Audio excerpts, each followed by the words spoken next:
if there were 11 more clubs like St Helens in Super League, then the competition would be an awful lot stronger. No, it says a lot about the club, that's for sure. And we also had the announcement that James Roby is going to be inducted, or has been inducted into the Hall of Fame. Absolutely, quite. Yeah, you know, most club Hall of Fame inductions can only take place after a player's been retired for 5 years.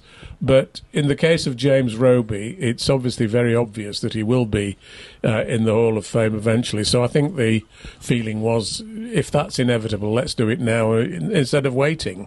And that was, you know, I think everybody in the room certainly approved of that decision. And the funny thing was, James actually came onto the stage on crutches because he's had a hip operation since retiring, and he sort of made a comment that he's you know, just taking steps to repair his body after a long career in rugby league. So, you know, my best wishes to him and to everybody who, you know, was connected with the St Helens club. And it was great to see him. He's absolutely great guy. And, you know, as I say, it was a privilege for me to be there. I was so delighted to be invited by Eamon and his fellow directors. And, you know, it was a great night.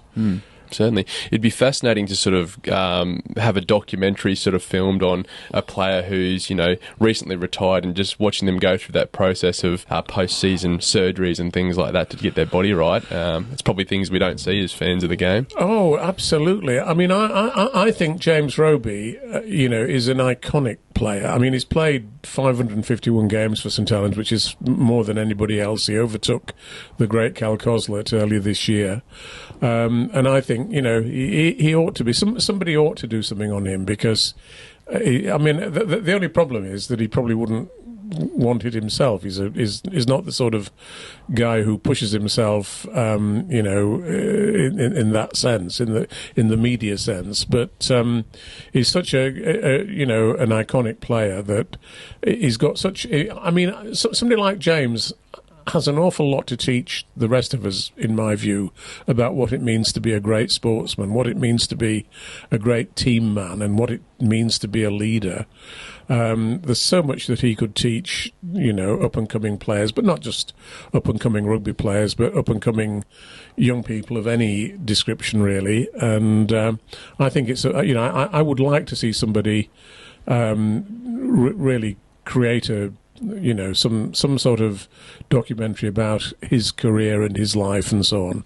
And he's got a great family as well. You know, his wife Natasha was there, and his son and so on. And they're you know, they're just an exemplary family, really. No, absolutely. I'm sure he'll continue to be a fantastic asset for the club and community going forward. That's for sure.